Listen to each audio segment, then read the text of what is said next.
Howdy! Welcome to Aspire Mountain Academy. I'm Professor Curtis, your instructor for this course in Introductory Statistics. In less than 10 minutes, this video introduces the linear correlation coefficient. Let's get started. In the previous mini-lecture, we introduced the statistical idea of correlation by observing how close the data points in a dataset were to a straight line of best fit.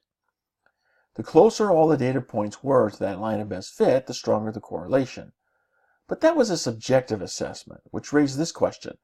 How can we quantify the strength of a correlation between two variables? We do that with the linear correlation coefficient represented with the letter R. Now, the author of your textbook uses a lowercase letter r to denote that the linear correlation coefficient is for a sample. This is consistent with his use of symbols throughout the book. He usually, not always, but usually, associates lowercase letters with samples and uppercase letters with populations. However, much of the rest of the statistical world, including the coders of StatCrunch, use a capital letter R. I don't really believe it matters which you use, just as long as you understand we're all talking about the same thing here. Now, regardless of which symbol you use, the value of the letter, the linear correlation coefficient is always between -1 and 1. You'll never see an R value that's greater than 1 or less than -1. Here's a scale that helps us to decipher or interpret the meaning of a linear correlation coefficient. Now, the closer we are to 1, the more we have a perfect positive correlation. So strong positive correlations are going to get close to 1. The closer we get to -1, the more we have a perfect negative correlation. Now, positive or negative simply describes the slope of the line of best fit. Notice on the right, where we have perfect positive correlation, how the data points on the scatter plot are assembled in a straight line pattern that has a positive slope, because as you go from left to right, the line goes up. And that means, all that means is that when we say positive correlation, that line of best fit has a positive slope. Now, look over at the other extreme. An R value of -1 says we have perfect negative correlation. And negative correlation just means the line of best fit has a negative slope. Notice here in the middle, we have 0, which is halfway between 1 and -1. What would you expect to find halfway between perfect positive correlation and perfect negative correlation? Well, I hope you say no correlation. Here we have absolutely no correlation whatsoever. So the closer our R value is to 0, the less correlated our variables will be with each other. It's the transition as we go from perfect positive correlation to less and less positive correlation, then to no correlation, then to more and more negative correlation. So, just to review, an R value close to -1 indicates a strong negative linear correlation. A value of R close to 0 indicates a lack of linear correlation, and a value of R close to 1 indicates a strong positive linear correlation. Let's look at an example in which we can apply these concepts.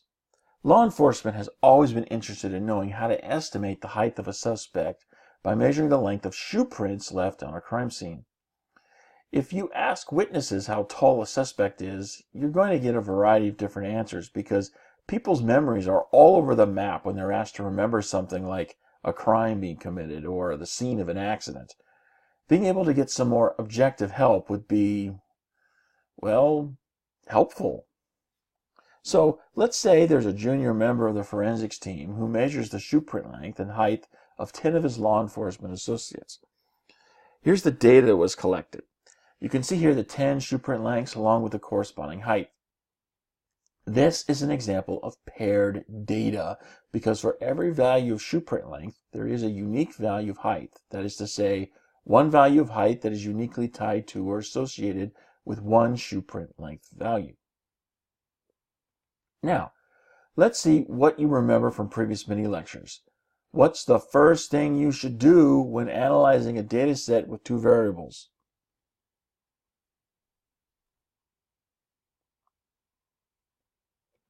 Well, we make a scatter plot. I hope you got that one right. If you didn't, then keep repeating it to yourself until it becomes second nature. Always make a scatter plot when you analyze a data set with two variables. Now, here's a learning opportunity for everyone. Pause the video right now, open the shoe print length and height data file in our class group in StatCrunch, and make a scatter plot. Then come back and we'll see how well you did. I'll wait right here for you.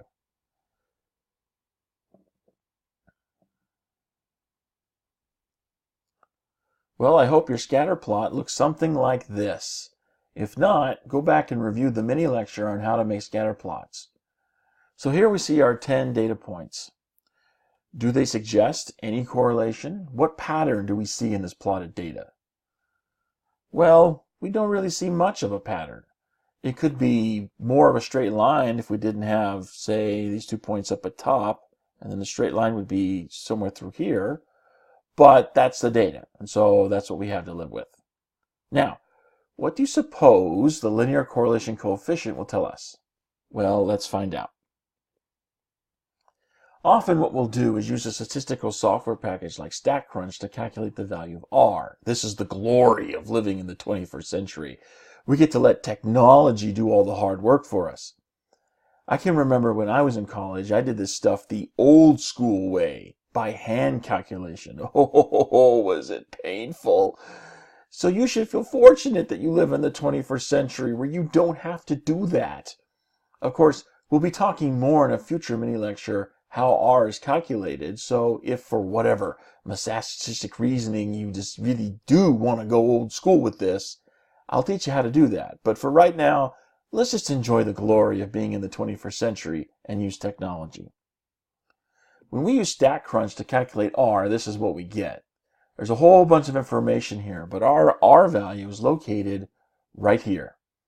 The value is 0.84682974, which we could round to 0.85.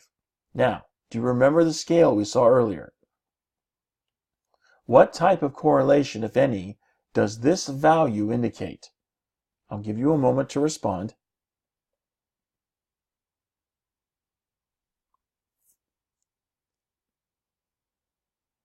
If you said a fairly strong one or something thereabouts, then you're on track.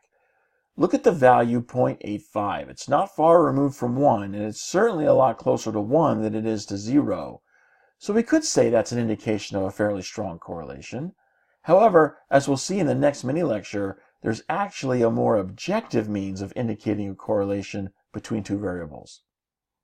First, though, I want to show you what we see in the scatter plot when we add the line of best fit with the data. We get something that looks like this.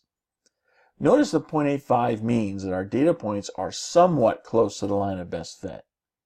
Of course, the scale on your axes can alter your perception of what is close, but the scaling here looks reasonable. So these data points, though not close enough to cuddle, are not that far apart from the line of best fit at all. And that brings us to the end of this mini lecture. I hope you found it helpful. You can find more mini lectures for this and other courses at AspireMountainAcademy.com. Thanks for watching. I'll see you in the next video.